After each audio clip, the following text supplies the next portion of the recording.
The first outcome area of the SME development plan is an enabling business environment. And now to share with us their success story is Mr. Jose Sales de Villa, proprietor of GIGA Enterprises. Let's give Mr. de Villa a warm welcome.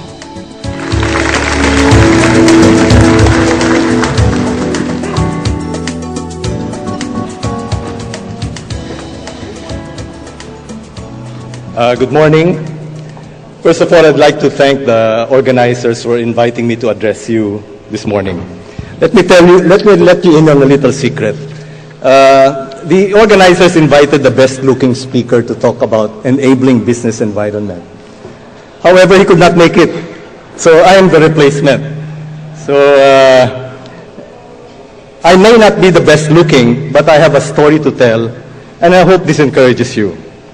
Let me begin by telling you something about myself.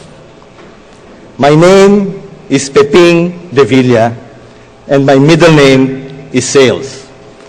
As you can see, I was born to be in sales. But that's not true, actually. Nobody is born to be in sales. Nobody is born to be in business. Nobody is really born to be an entrepreneur.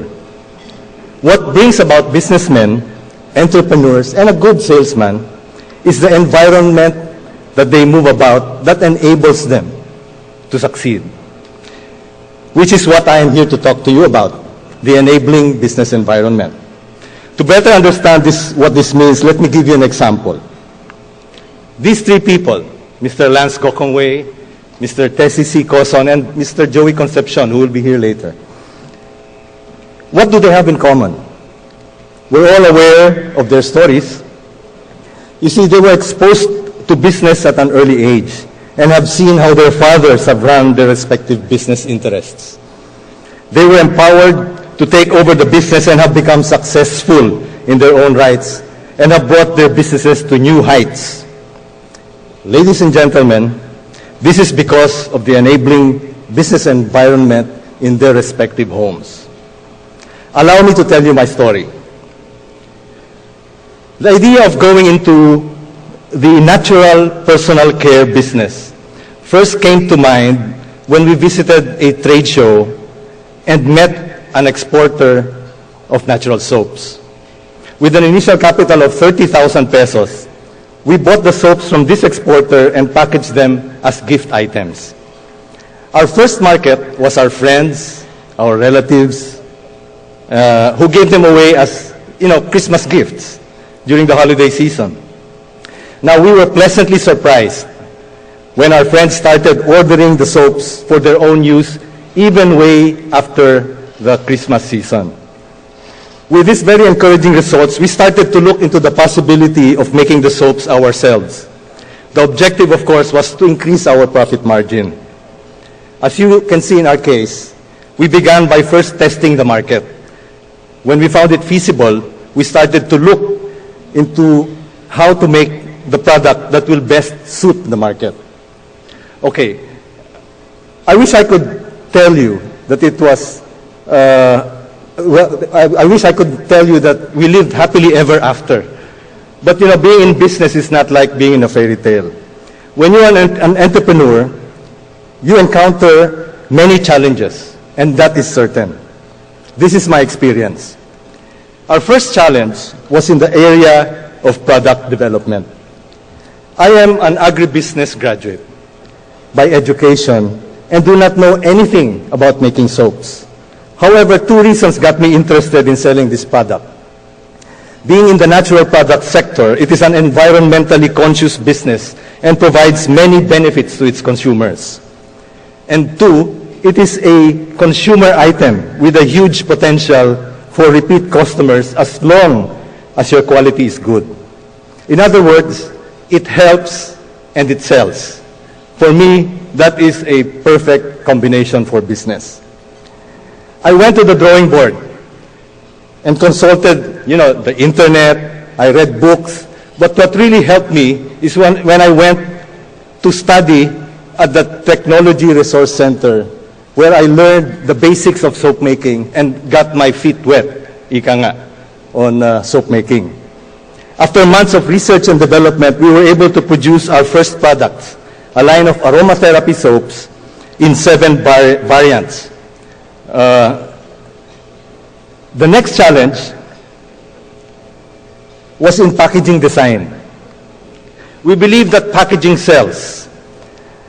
The first impression that a potential customer has of your product will have to be whether it's on the shelves or on the selling floor or upon personal presentation will always be about packaging. Being a startup company, I did not have enough resources to spend on professional product designers. This could be very expensive. So I consulted 2 government agencies for assistance, the Product Design Center of the Philippines and the Packaging Services Division of the Department of Science and Technology. They provided me with vital design recommendations which helped me in coming out with the packaging for our soaps in preparation for marketing. Now, this is the soap that we first produced and packaged. Up to now, this soap still sells. Even, and is most, ang demand nito is usually for the export market because it's wrapped in parchment paper. The next challenge that we encountered was in operations. When you are also a startup company, it's important that you maximize the use of your resources. One of the things that helped us is the program of government called the Barangay Micro Business Enterprise. I read about this program and qualified for it in 2003. The biggest benefit of this program is the income tax-free incentive for 3 years. Napakalaking bagay po nun for a startup company.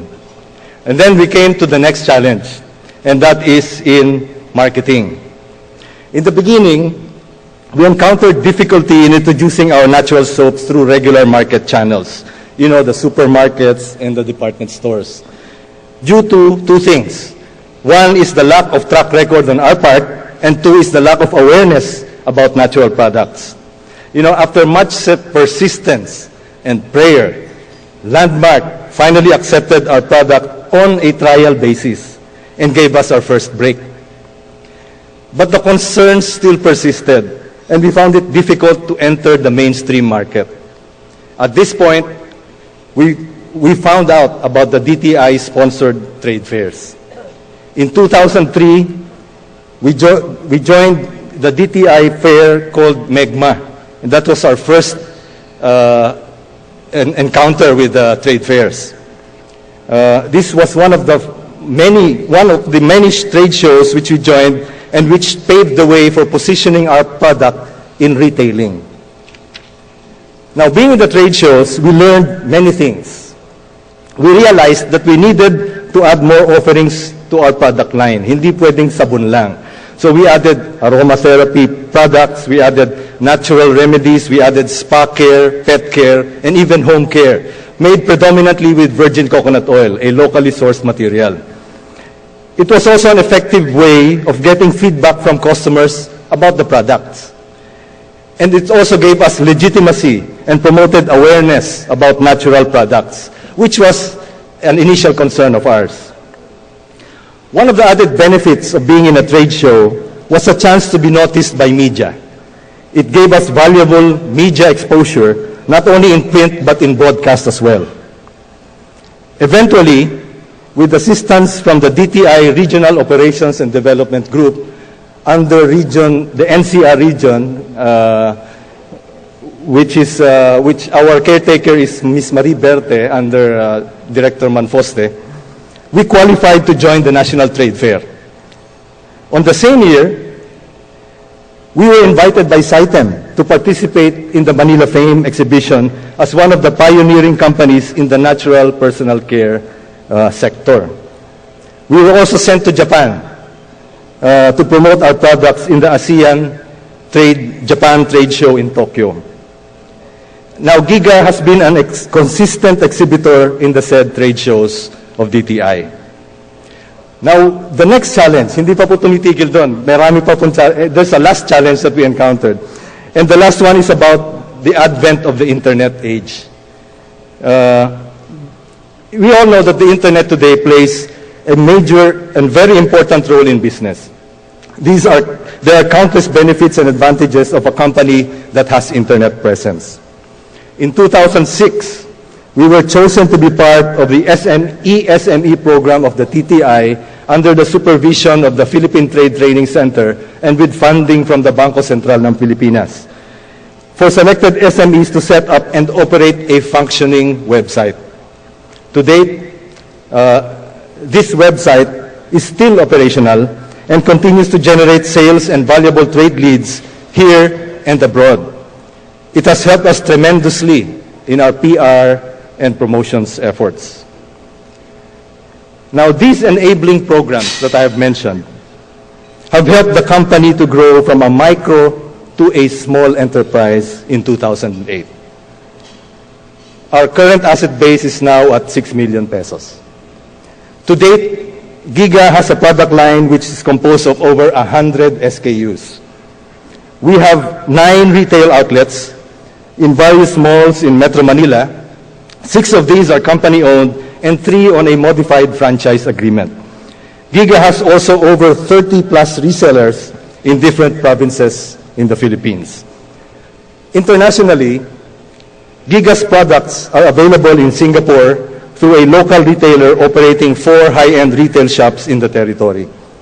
We have also shipped trial orders to the UK, Australia, Hawaii, Korea, France, USA, and Hong Kong. GIGA's products are also available on a private label arrangement as amenities in several hotels, resorts, and spas.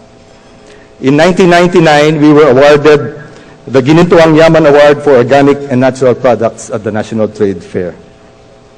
Now, what about our future plans? As for our future plan, we intend to make our products available nationwide in 3 years and gain a significant foothold in the export market in the next 5 years. We plan to do this by opening either company-owned or reseller outlets in strategic places in the Philippines and in other countries as well. We are now in negotiation with a Maltese resident to set up a kiosk in Malta. Ladies and gentlemen, there are many enabling programs that are available to SMEs in this country. This is government's part in ensuring that SMEs are poised for success, providing for an enabling business environment. Question now boils down to, what is our part as an SME entrepreneur? I'm not going to talk about the many qualities that make for a successful SME entrepreneur, like sipag at tiyaga, focus, value-added products. These are all important. We will lack time if I discuss this. I will focus on the one most important value of an SME entrepreneur, and that is integrity. This is our part, to be upright in all our endeavors. Have integrity in your product and service. No shortchanging of quality and quantity. Deliver on time. Pay your suppliers on time. Walk your talk. This will eventually lead to your success. Have integrity in all your business dealings. Pay the right taxes. Pay the right wage. Give the right benefits to your employees. Let me quote from my favorite management book, which is the Bible. Proverbs 10:9 says, "The man of integrity walks securely, but he who takes crooked paths will be found out." As I close, let me state that GIGA is a direct beneficiary of the enabling programs of government, and it is right for us to do our part and be committed to the development of other SMEs in this country. My name is Peping Sales de Villa. My company is GIGA Enterprises, and GIGA is an acronym for God is Good Always. I thank you. Thank you, Mr. De Villa.